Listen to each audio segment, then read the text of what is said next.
In the 3rd year of Jehoiakim, king of Judah, in the wake of bitter exile, as Jerusalem's walls lay in ruins, a young man named Daniel stood at the heart of Babylon, a city of splendor and vice. Captured in his youth, he was among the brightest of Judah, chosen for service in the royal courts of King Nebuchadnezzar. With opulent temples to foreign idols looming large, the air thick with incense and prayers to desecrated gods, Daniel remained a steadfast beacon of faith. His heart beat for the God of Israel, as he clung fiercely to the dietary laws of his ancestors, declaring with quiet resolve, "I will not defile myself." In a world swirling with decadence, Daniel's resolution compelled even the chief of the eunuchs to marvel. "Test your servants for 10 days, he allowed, the weight of the young man's commitment pressing on his understanding. It was a divine risk, one that the young captive embraced with unwavering trust.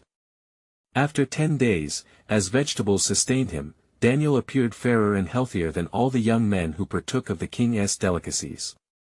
The Lord's favor shone upon him, thus he was appointed to serve alongside the wise men of Babylon, gifted with understanding in all visions and dreams. Then came the night of troubled sleep for the king, where the dreams of empires flickered through the murky depths of his mind, the image of a statue composed of various metals, each representing a kingdom that would rise and fall. It was Daniel, guided by the Spirit of God, who interpreted the king's dreams, revealing truths hidden from Babylon's wise men. Here, amidst groaning idols and resounding temple bells, the name of the eternal God was proclaimed, yet amid triumph, the weight of his people's plight hung heavy upon Daniel's heart. Yearning for the restoration of Jerusalem, he prayed unceasingly, each plea echoing the promises spoken to the fathers of Israel. But the favor he garnered lit a dark flame of jealousy in the hearts of other officials. They conspired against him, devising a score that sought to ensnare his devotion to God. The decree was issued, for 30 days, anyone who prayed to any god or man would be cast into the lion's den, but Daniel, unyielding, continued to pray thrice daily towards Jerusalem. The trap snapped shut, and the king, unwillingly ensnared by his own decree, cast Daniel into the den of lions, a chilling sentence designed to silence his faith. As darkness enveloped him, he rested among the growling beasts, his heart calm with the assurance that God was with him. Across the sprawling empire, at that same hour, a Jewish queen named Esther confronted an impending threat to her people. The weight of her role grew heavier, captured by the words of her cousin Mordecai, "Who knows whether you have not come to the kingdom for such a time as this?" As she prepared to risk her life for her people, fate intertwined her journey with Daniel's. Both would stand as instruments in the grand orchestration of God's divine tapestry. Before we continue with this incredible biblical account, I want to make sure you don't miss any of these powerful scripture stories. Click the bell icon and select all notifications. These biblical narratives have transformed countless lives throughout history. If God's word through this story is blessing you, please like and share with someone who needs to hear about God's faithfulness today. Tell me in the comments, which biblical story has most impacted your faith journey? I'm always amazed how God's word speaks to hearts across generations. Now let's continue with what the Lord did next. As dawn broke over the horizon, the king rushed to the lion's den, driven by fear yet clinging to the hope for Daniel's survival. The tranquility of the night unfolded into a testament of divine protection and faithful obedience. The promise of God echoed through the ages, whispering of salvation yet to be revealed, leaving the story of his people hanging in the balance, awaiting the next chapter of their extraordinary journey amidst adversities. What would become of his chosen ones in this foreign land? The answers remained elusive, but the hope of the Almighty beckoned them onward. As the first rays of sunlight illuminated the sky, the heart of King Nebuchadnezzar trembled with dread. He rushed to the lion's den, fear gripping his chest, and called out in anxious disbelief, "Daniel, servant of the living God, has your God whom you serve continually been able to deliver you from the lions?" From within the shadowy depths, a voice emerged, calm yet firm. "O King, live forever. My God has sent his angel and shut the lions' mouths. They have not hurt me, because I was found innocent in his sight. Nor have I done any wrong before you, O King." Overwhelmed with relief and astonishment, the king commanded that Daniel be lifted up from the den. As Daniel emerged, unscathed and untouched, Nebuchadnezzar's heart was transformed in that sacred moment. By the decree of the king, let it be known that in all my royal dominion, the God of Daniel is to be feared and trembled before. For he is the living God, enduring forever, his kingdom shall not be destroyed, and his dominion shall be to the end.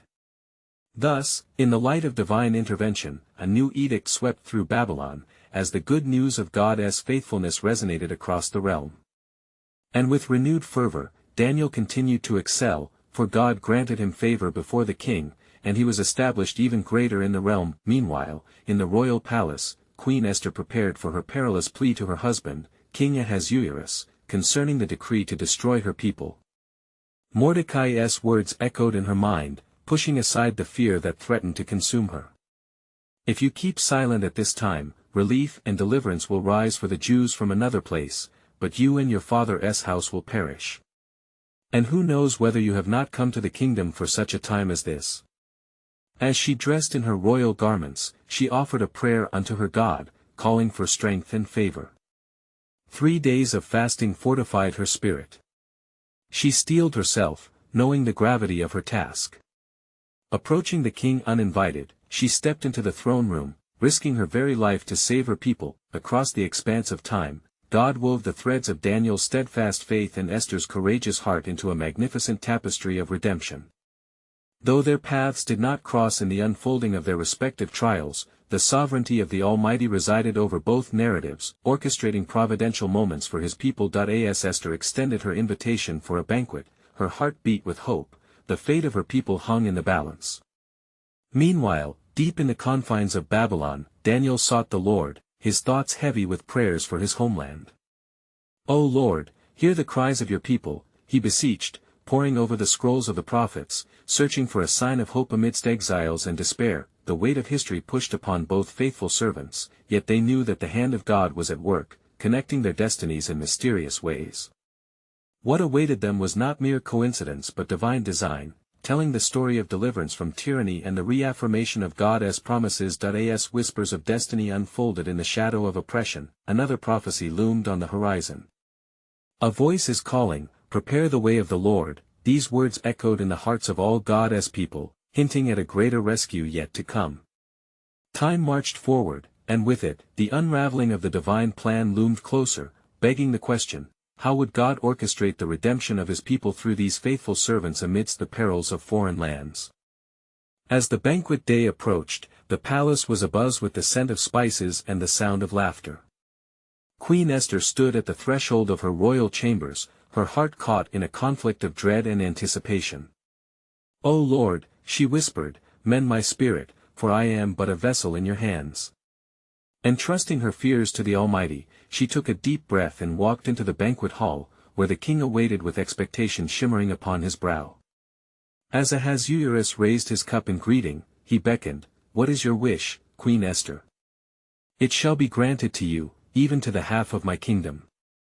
With trembling voice, she replied, if it pleases the king, let him and Haman come today to a banquet that I have prepared.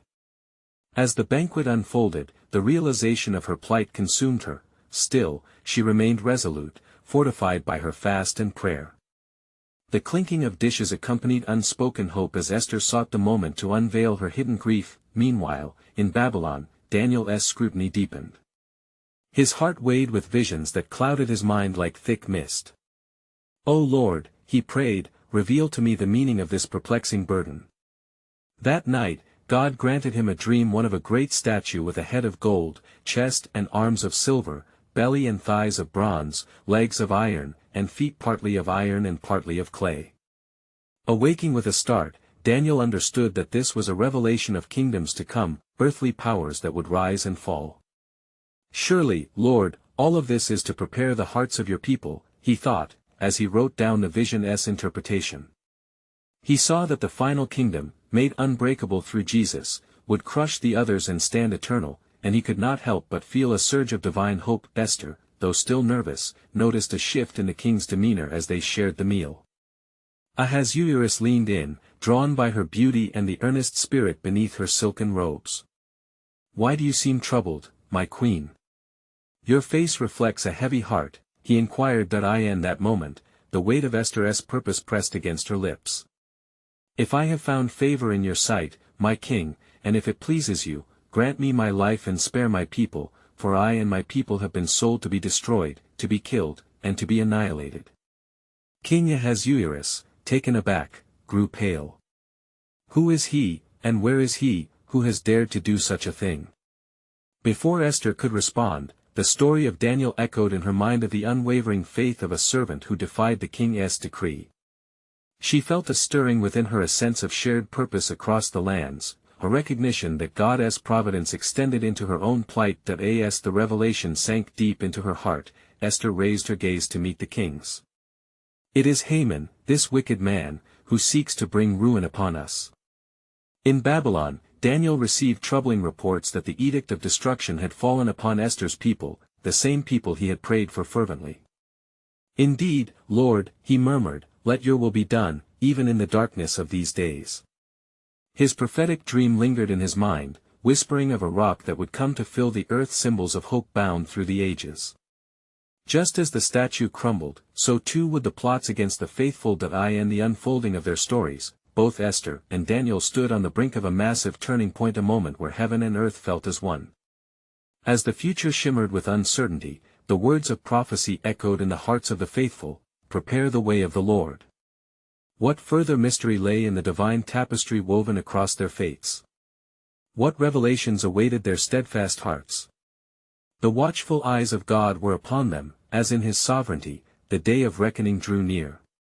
The stage was set for a confrontation that would echo through generations, revealing the depth of God's marvelous plans.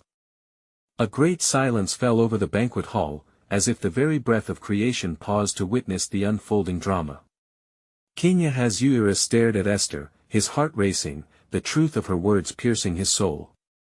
The revelry of the feast faded into a distant echo as the weight of deceit permeated the air.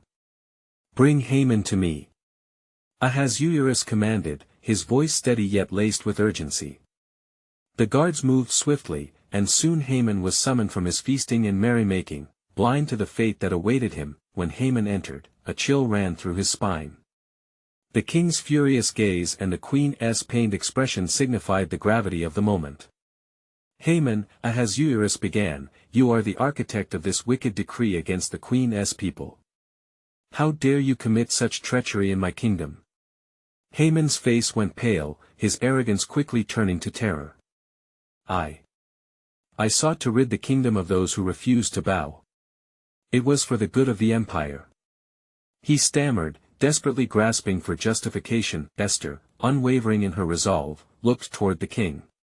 "O king, allow me to explain," she implored, her voice imbued with righteous fury as she recounted the plot that had been set against her people, the scheming, the bribery, and the very seals of the king that had been manipulated. As she spoke, the hearts of all present became like clay in the hands of the divine potter. "I am a Jewess," she revealed, the weight of her identity crystallizing the king's understanding. "I, along with my kinsmen, are condemned to death for Haman's wicked plotting."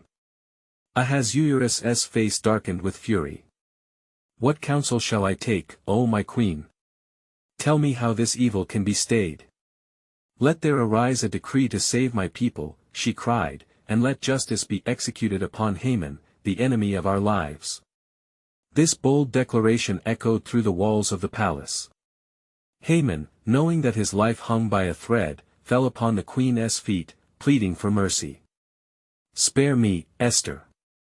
I meant no harm," he cried out, desperation lacing his words. But Ahasuerus could no longer hear him, his heart burned with righteous indignation. "Take this man away," he commanded with a voice like thunder, "and let him be hanged on the gallows he prepared for Mordecai." As Haman was seized and taken to his fate, a shroud of silence enveloped the palace, broken only by the whispers of the faithful who prayed for deliverance. News of this swift justice would spread, igniting a spark of hope amidst despair. Meanwhile, in Babylon, Daniel sat upon his bed, burdened by the anguished cries of his people and the revelation of Esther's bravery. "Thank you, O Lord, for raising Esther for such a time as this," he uttered, as he once again sought the Lord in prayer, earnestly lifting his voice in intercession for the Jewish people. An angel of the Lord appeared before him, illuminating the darkened corners of his heart. "Fear not, Daniel, for from the first day you set your heart to understand and humbled yourself before God, your words were heard," the angel proclaimed, Daniel 10 verse 12. "The end of the matter shall be the day of restoration and the magnificent unfolding of God's promise."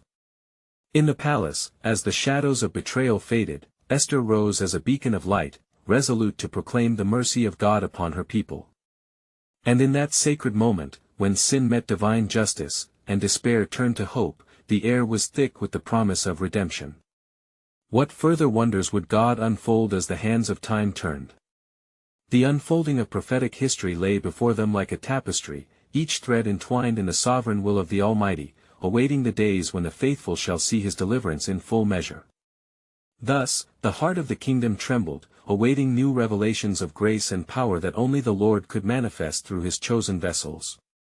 The appointed times were nearing, God's salvation was on the horizon, and the world was about to witness the strength of his might. As dawn broke over the kingdom, a sense of foreboding and exhilarating anticipation ran through the streets of Shushan. The news of Haman's fate spread like wildfire, igniting the hearts of the Jews with hope while casting a shadow over the enemy's stronghold. Esther gazed out across the royal gardens, the blossoms bearing witness to the power of God unfolding in her life. She felt the weight of her people upon her shoulders, their cries and prayers interwoven with her own. Righteous indignation surged within her, yet she understood that this moment was not merely a personal battle but a divine chess game played out in the heavenly realms. Ahasuerus, still reeling from the revelations, convened his advisers. "What shall we do to ensure our kingdom is free from the treachery that sought to destroy the innocent?" he questioned, the gravity of his voice resonating with authority. "Your Majesty," one of the wise men spoke boldly, his voice steady, "we ought to secure a decree in favor of the Jews. They are essential to our prosperity and have proven their loyalty through countless trials." Ahasuerus nodded thoughtfully, recalling Esther's words about Haman's deceit. The king summoned his scribes, dictating documents that would serve to protect the Jewish people and grant them the right to defend themselves. Meanwhile, in the shadow of the gallows that Haman had built, a sense of foreboding clung to the royal city. The king's decree, sent out with haste, spread swiftly across the provinces, bringing with it both fear to those who sought harm against the Jews and newfound courage to the oppressed. Esther, emboldened by her people's plight and the king's actions, dressed in her royal garments, adorned herself with the jewels bestowed upon her. She gathered the Jewish elders, her faithful companions, in prayer, beseeching the Lord to act in this hour. "Let our hearts be steadfast," she urged. "The Lord has not forsaken us. His hand is upon us, and he shall deliver those who trust in him." In the courts of heaven, prayers ascended like fragrant incense, filling the atmosphere with divine presence. While Esther's faith grew, news reached her concerning a gathering of the Jews, men and women of all ages who were ready to rise in defense of their families. The deafening chorus of unity filled their hearts, and together they sang praises to the God of their ancestors, who delivered them from Egypt and now prepared to rescue them from existential peril. But as the people rejoiced, Haman's legacy still loomed large. His 10 sons, enshrined in his arrogance, sought vengeance and darkness. "Let us not forget our enemy," they plotted in secret, fueled by the bitterness of their father. In a distant corner of the palace, Joseph, a faithful servant, whispered to Esther the signs he had seen. "The enemy is already conspiring. We must act swiftly and wisely," he warned, the urgency in his voice reflecting the pressing tension of the moment. Esther listened intently, a plan forming in her heart. With the wisdom granted her by the Lord, she resolved that they would gather, appealing to the king once again. "We shall risk our lives to speak for our people, for it may well be God's design that we act in this very hour," she declared. The shadows grew long, and the air crackled with anticipation and divine suspense. As the people prepared for their impending battle, they clung to the hope that God, who had brought them thus far, would not abandon them now. There, amidst the echoes of their prayers and the weight of decisions yet to be made, a truth hung palpably in the air. For such a time as this, Esther reminded them, confidence shining in her gaze. And as the sun set over Shushan, casting its golden rays through the scattered clouds, the whispers of destiny weaved through the hearts of the faithful. What would God reveal amidst this turmoil? Little did they know, his sovereign plan was in motion, leading them toward the culmination of promises yet unfulfilled and a deliverance that would echo through generations. As the first light of dawn crept through the air, the city of Shushan felt a stirring deep within its core. The decree of the king hung heavily upon the minds and hearts of the people, igniting a flicker of hope amidst the uncertainty still looming over them. Esther, with her heart set on her mission, gathered those loyal to her and shared the plan to approach Ahasuerus once more. "Our deliverance is close at hand," she said, her voice steady and resolute. "We shall plead with the king, and the God of Israel will guide our words." United in purpose, the elders and the congregation of the Jews poured out their hearts in prayer, seeking divine intervention. The air crackled with expectancy as they prayed fervently for strength and wisdom. "Remember us, O Lord," they cried, invoking the remembrance of Moses and the miracles wrought upon the Red Sea. Upon hearing of the Jews' resolve, the king felt a stirring in his own heart. He considered Esther's plight and the great risk she took to save her people. Yet, the memory of Haman lingered, and he felt unease blend with hope. In the palace, even as the preparations were made for their audience, news of Haman's sons, festering in their bitterness and anger, reached Esther. "They conspire still," she reflected, "seeking a vengeance that could yet threaten the lives of our people." A deep chill swept over her, but she clung to the promise of the Almighty, recalling the faith of her ancestors and their steadfast trust in God's deliverance. The day arrived for her petition. Clad in royal robes that shimmered with divine favor, Esther approached the king's quarters. Ahasuerus, upon seeing her, was stirred with favor, yet a depth of concern shadowed his eyes. "What is your request, Queen Esther?" he asked, his voice echoing through the grand halls. "Your Majesty," she began, her voice unwavering, "if it pleases you, grant me this favor, spare my life and the lives of my people. For we have been sold for destruction, annihilation. If we were merely to be sold as servants and slaves, I would have remained silent, but our enemy seeks our utter ruin." Ahasuerus, bewildered and enraged, demanded to know who would dare to threaten the queen and her people. "The adversary is this wicked Haman," she proclaimed, pointing to the very gallows that had been erected for her people's demise. The king's face darkened, and the air thickened with tension. "Bring him forth at once," he commanded, his voice a thunderclap in the royal court. As Haman was led before the king, a weighty silence fell over the assembly. The people gathered beyond the palace could feel the shifted tide turning against their enemy. But even as the king's wrath simmered, news surged through the streets of Shushan as the Jews prepared for the day of battle. "Fear not. The Lord is our shield," they proclaimed, a holy resolve igniting in their hearts. As the king summoned Haman's sons, demanding retribution for the treachery wrought upon the innocents, Esther felt a deep stirring in her spirit. "The battle is not ours but the Lord's," she whispered, reflecting on the promise found in Exodus 14 verse 14. Ahasuerus, with a heavy heart and divine clarity, prepared a decree and flipped the script once again.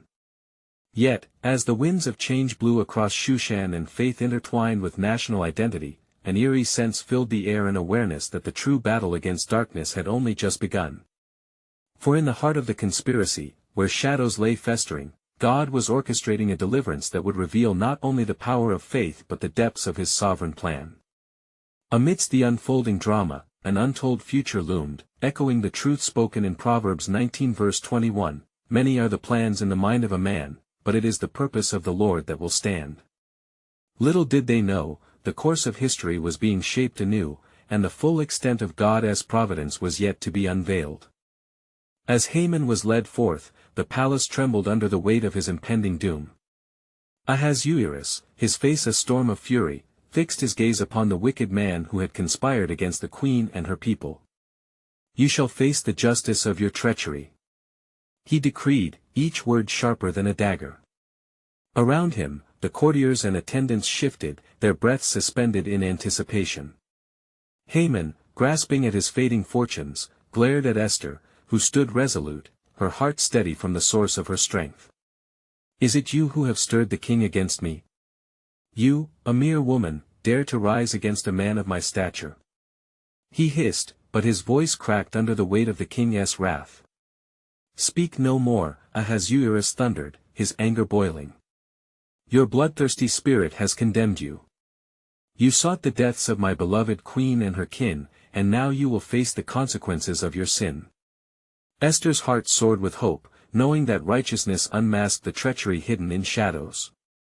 As Haman was led away, she turned her gaze to the heavens in silent prayer, giving thanks to the God of her forefathers. Yet, Haman's fate was but a thread in a grand tapestry woven by divine hands. As he was dragged to the gallows, a remnant of fear lingered in the hearts of the Jews. Would destruction still befall them, now that their enemy lay vanquished? "Gather your people," Esther called to her kinsmen. "Do not let this moment steal your courage. For the Lord has delivered us from the hand of Haman, but we must now wield the decree of Ahasuerus for our protection." With renewed purpose, the Jews united and fervently interceded, beseeching God to grant them favor in the sight of the king. In the heart of Shushan, they proclaimed liberty, raising their voices in worship, rallying around Esther's unyielding faith. "The Lord shall be our help, he shall crush our enemies," they declared, echoing Psalm 27 verse 1. The tension in the city pulsed like a heartbeat, as Ahasuerus, now realizing the depth of Haman's deceit, issued a new decree that allowed the Jews to defend themselves and rise against their oppressors. "Let it be known across this realm," proclaimed the king, "that all who seek to harm the people of Esther shall face my wrath." The words rang throughout the kingdom, and fear fell upon the hearts of those who had crossed the Jews, their boldness eroding like sand before the tide. The day of battle was at hand, and the Jewish hearts rejoiced, strengthened by the promises of their God, and yet, as Esther pondered the unfolding events, a shadow of concern brushed her spirit. Though we are granted this reprieve, what remains yet unfulfilled in God's design? She contemplated, knowing that the God who saved was also the God who called for preservation. The sun began to set, casting long shadows across the city. The Jews prepared for their battle with hearts aflame. In the wine-dark sky, hope flared, yet a tremor of uncertainty lingered.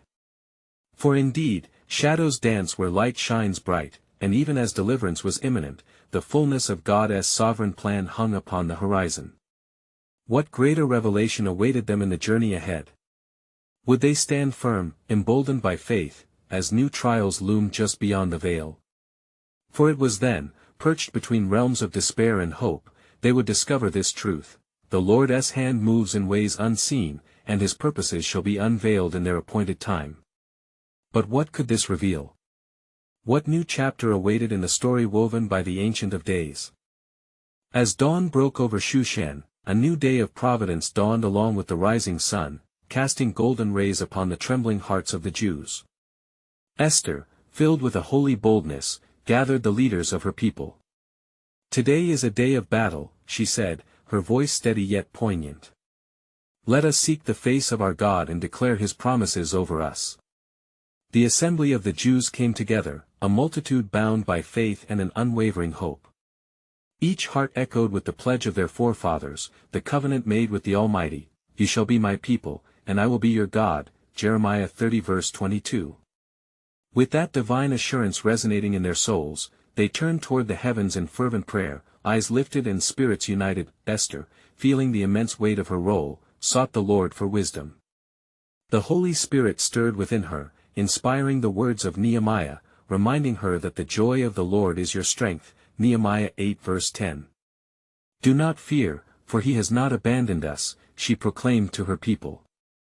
"We shall rise and encounter the darkness that threatened to engulf us." As the day wore on, the appointed hour drew near, and word spread swiftly throughout the land of Ahasuerus' decree. The Jews were granted the authority to defend their lives, to vanquish any who dared to rise against them. Their hearts filled with gratitude, yet the fear of the unknown loomed large. What if they are more numerous?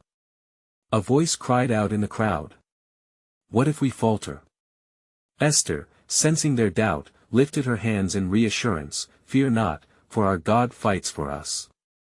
He parted the Red Sea and brought down the walls of Jericho. The same God is with us now. Let us remember his steadfastness and the battles fought in our name. Let us go forth, ready to strike. And so they prepared, each family arming themselves with whatever they could find. Swords forged for a time of peace became instruments of divine deliverance. The scent of tumult hovered in the air as old, familiar prayers echoed among them, mingling with the clashing of metal and the fervor of their spirits. Our help comes from the Lord, who made heaven and earth. Psalm 121 verse 2, they declared, bolstered by the truth of God as promised. I in the palace, uncertainty gnawed at the heart of Ahasuerus as he pondered the events. On the throne, he sought counsel, anxious for the outcome of the impending conflict. Will my decree protect my queen's people? He questioned, his mind racing. Little did he know, the Lord had ordained this very moment to manifest his glory. As the sun stood still at midday, the battle cry echoed through Shushan, the sound of the Jews rising, united in purpose and faith. The clash of swords and the shouts of victory melded in a wave of sound, filling streets that had once whispered of fear. The Lord's hand was evident, granting them favor. As prophesied, the enemies sought their own demise, with each sword crossed in defiance of oppression. Courage took root deeper than despair could ever claim.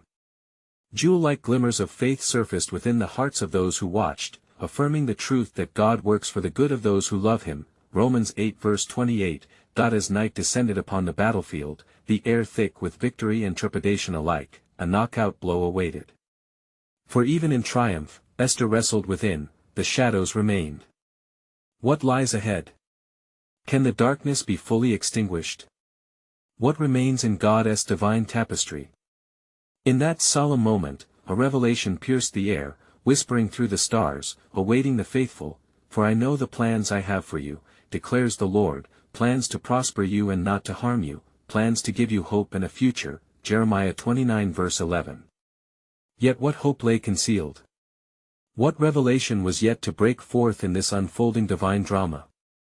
The winds of war swept through Shushan as the sun dipped low, casting long shadows across the cobblestone streets. An eerie quiet loomed over the battlefield, pierced only by the mingled cries of victors and the anguished wails of the defeated. Esther and her people had stood strong, rallying against those who conspired against them, emboldened by every prayer offered and each promise spoken. As dusk settled, the Jews gazed upon the remnants of their enemies scattered across the ground. The scene was one of both defeat and redemption, a moment where God's mighty hand had wrought deliverance. In the heart of the city, the faithful began to chant praises, their voices rising like incense before the Lord. Give thanks to the Lord, for he is good, his love endures forever. They proclaimed, a reiteration from the ancient Song of David, Psalm 136 verse 1, amid this tumultuous celebration, Esther withdrew to a quiet place, her heart heavy yet hopeful. She had witnessed the miraculous hand of God among them, yet within her grew questions that clamored for attention. Was this the end of our peril? Or merely the beginning of the untold story? She pondered gently, looking toward the heavens filled with watchful stars, witnesses of her struggle. In that hour, an angel of the Lord appeared, radiating light that enveloped her in strength. Esther, favorite of God, the angel spoke, the wheel of history turns, and the king's heart is still in the hand of the Almighty. The deliverance that has been wrought today is but a shadow of what shall be revealed. For it is written that the Lord does not forsake his people. Esther, heart racing, responded with reverence, what shall become of us? What trails lie ahead in your great plan? Fear not, the messenger commanded with authority. The plans forged in the heavens encompass more than this day's victory. For God shall use you and your people for a purpose that extends beyond your understanding. Nations shall rise and fall. The fate of many will be interwoven with yours, and from the ashes of despair, hope shall arise. The words echoed deep within her, awakening a sense of purpose greater than she had ever imagined. As she stood encircled by divine assurance, the angel continued, though darkness may linger, the dawn shall break forth, and through you, the light shall shine. Prepare yourself, for the true battle may not yet be seen. Esther, renewed in her spirit, felt the Lord's courage fill her heart. I will stand, O Lord. I will stand as you direct my footsteps, she vowed, surrendering to his will, absorbing the weight of the revelation unfolding before her. As she ventured back to her people, words of faith upon her lips, she could feel the tremors of a new destiny being forged. The Jews around her began to recognize an underlying tension, a spiritual warfare resonating through their midst. They looked upon their leader with awe, sensing a prophetic moment as she spoke. Today we have witnessed God's salvation, but tomorrow we prepare our hearts for the path of covenant fulfillment. And thus, as the city of Shushan celebrated, the very foundations of the world trembled at the preparations of heaven. What had begun as a decree of destruction was shifting into a narrative of divine redemption, weaving a tapestry that would stretch through the ages. Yet the evening sky soon turned dark, and a whisper lingered in the air, deeper than the night, echoing a promise yet to be unraveled. For in you, Esther, the nations shall find rest, and through your lineage, the glory of the Almighty shall be revealed. Behold, what I have planned shall astonish the wise and confound the proud, for my ways are higher than your ways, and my thoughts greater than your thoughts. Isaiah 55 verse 8. With eyes fixed on the horizon, Esther felt a surge of anticipation. What divine mysteries awaited, and how would God's sovereign plan unfold in ways beyond her imagination? As the sun rose over Shushan on the morrow, its golden rays illuminated a kingdom transformed by valor and divine favor. The day after the battle, joyful voices filled the air, echoing through every street as the Jews celebrated their remarkable deliverance. The Lord has fought for us. They sang, their hearts swelling with praise. In every home, gratitude spread like fragrant incense, honoring the God of promise who had not forgotten his people. Esther, enveloped in the warmth of victorious worship, convened the elders of her community. Now that we have triumphed over our enemies, she declared, let us establish a feast to commemorate this day. We shall call it Purim, a celebration to remember how our Lord has turned the hearts of kings and granted us renewal.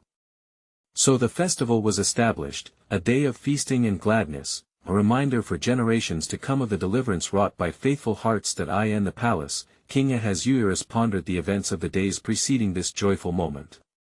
He was forever changed, compelled by the purity of Esther's heart and the extraordinary power of her God. What more can be done to honor the people of whom my queen is a part? He asked his council, his voice steady. Let it be decreed that the rights of the Jews be secured, their voices unhindered in this land. Thus, a decree was sent forth, safeguarding the lives and liberties of the Jewish people within the kingdom. Their plight had led to a remarkable transformation, a faithful servant rising from oppression to become the queen whose boldness resonated even within the heart of a king. Esther clutched the scroll, her heart aflame with purpose. With this decree, we will never forsake the God who delivered us, she declared with boldness. Meanwhile, high in Babylon, the news of deliverance reached Daniel, who, upon hearing of the festival that Esther had established, fell upon his knees in fervent prayer. O Lord, you have shown your great mercy, for your hand is ever upon our people. He declared, his heart rejoicing. The visions that had once troubled him now revealed the promise of not just one deliverance, but a coming hope greater still, a Messiah who would bring everlasting salvation. Soon thereafter, a messenger arrived in Babylon with tidings of the Queen's call. Your people have been redeemed, and a day of joy has been declared. Come, be partakers in the celebration.